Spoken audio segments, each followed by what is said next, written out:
Welcome to the whiskey vote. I don't know what we're doing. I don't know what that was. We're going all corn whiskey. It was some kind of accent. We're doing cock corn.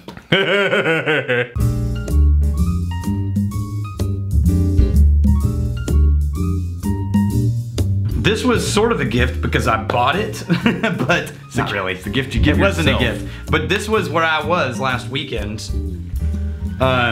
with Jonathan and Robert Licorice. Okay.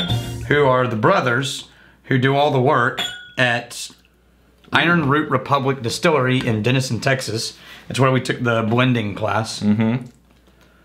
This is a corn whiskey that it's only this corn? Is what I thought was cool. They had it was their first one, and they decided, let's submit this to some of the competitions. I got some on my hands. Let's submit this to some of the competitions. So they did, and it kept winning. But they felt like it was way too early to submit things to competition, so they named it Hubris. So it's Ironroot Hubris straight corn whiskey. They should have named it. Really? Yeah. And then it kept winning. And so now it's currently... It's just the guy on the label like, what? It's just a picture of them. Like, okay. Yeah, and it actually won Best Corn Whiskey in America. So... It's a straight corn whiskey. Okay, that's interesting because on the nose, you just hear straight corn. This is going to be one-dimensional. This is 100% corn, but it's not the same kind of corn. It's a mix of yellow corn and blue corn. Oh, interesting. Now, keep in mind, I just got tea in there. Oh, why'd you say tea? Now I only get tea. Green tea. I'm getting sweetened tea. Iced tea? Yeah. No, not sweet tea, but like a green tea with some sugar added, like a half a sugar cube. Yeah. You know what's weird is that Nancy Fraley is working with them and blending their stuff. Yeah. Helping. And she's also working with Wyoming. Those are the two whiskeys I've found tea in. Oh, really? I think Nancy has a nose for tea. Yeah. I haven't tasted this yet. Now, the moment you brought out a corn whiskey... Remember what corn whiskey is. The moment you brought out a corn whiskey, I gotta tell you, I was like, all right. All right, so maybe I'll find 1.5 notes. I'm kind of excited just on the nose alone. Me too. And I'm even more excited based on the fact that this was different kinds of corn. Yep. Because I know there's like different variations. Now remember this I haven't heard of people doing different super high proof. This is 58.9. Oh damn. Right. Also, so this is how I felt about it. I don't like corn whiskey. I was a little disappointed that we were gonna have to taste it at the class. And then I actually really liked the complexity so much I went and bought one at the store. Ooh. Ooh. Yeah. I'm getting like, it's a black tea for me. Mm-hmm. It's a black tea, a little bit of cinnamon. Yep. A little bit of cinnamon. And you know what? I get that same black tea in Wyoming. And it doesn't stick with you for super long. Oh. It builds up and then... Something just showed up in the end of that. Was it whiskey? No. Damn it, it's almost smoke related. Something I did not get when I was in the class. Dude, that is really nicely balanced and complex. For a corn whiskey, right? Holy crap. Now remember, the rules of corn whiskey are that it be at least 80% corn. Yeah. And you aren't required to age it at all. Mm-hmm. Or, if you do, you can use used oak. Oh, no new oak. Do we know if they used oak? Yes. I love the European ex-bourbon cask. I love the used oak. Yes. And so this is done. If you think about it like that, it's more close to the Scottish tradition. Who's using used oak. So America with the bourbon and the new oak is like, man, I think they kind of shot ourselves in the foot with that. I agree. Now you'll be happy to know that we currently have friends in the industry who are working their asses off to create a category, legal category for American single malt that allows you to use only used barrels and call it single malt American whiskey. Oh. So there are people who agree with you and are working on it. Good, because I would complain that I wouldn't work on it. I added a little water. Yeah, that's true, by the way, in case you were wondering. Totally true. Yeah, that sucks. You go fix that. Yeah.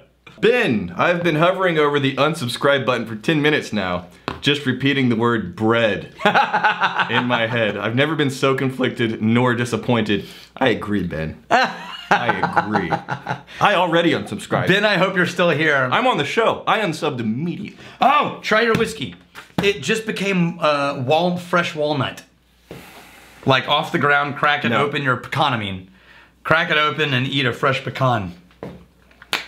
That water ad was beautiful. Oh, it didn't. Ooh. Right? Got lively. It got nutty and... Son of a... So this is winning... See why it wins awards? Next to other corn whiskeys. Yeah. Which suck. That doesn't mean... No, my friends from Balcones were there too, and they had talked about their blue corn, which we have, and it tastes like candy corn in a bottle. Bring it out. Because I need to compare. Well, actually, all I have is the... Oh, there you go. I have the Baby Blue. So the fact that there are... This is from roasted blue corn. Few to none amazingly good corn whiskeys, that doesn't mean this at a really low bar and it's just kind of okay. I really like it. All right, here's the last of the Baby Blue. This is also a full corn whiskey. Daniel. Rex.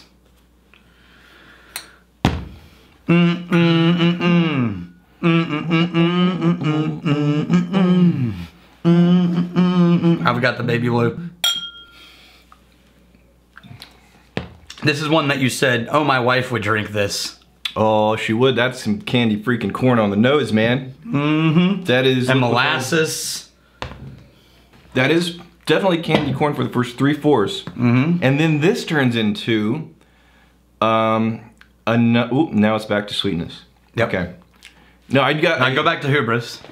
I got it. Well, oh. It's so different. Man. It's so different. I love that. I love that you can get such different things with choosing different corn, different barrels, different lengths of time, that even those tiny little changes result in completely different things. Yeah, they are super different. Huh. I'm actually liking this Baby Blue a lot more. I know, me too. A lot more than I remember. Yeah, when I reviewed it, I hated it, but... So coming off... I hated is the wrong word. It wasn't my preference. Off the heels of the... I found more whiskey. in the Baby Blue. Yeah, I found there's more complexity in there. It's not just straight candy corn now. Right. There's... And they're both pretty high proof, I think. No, they're not. The Baby Blue is 46. This is candy corn, and then the smell of a musty storage room.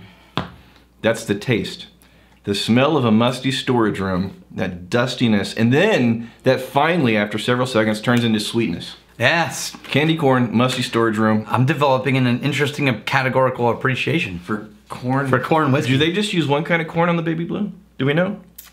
Yeah, it's just the roasted blue corn. Okay. That's what they use in their blue corn bourbon, which we Dolly love. Gray. Am I the only one that experiences a soap taste when drinking scotch? No.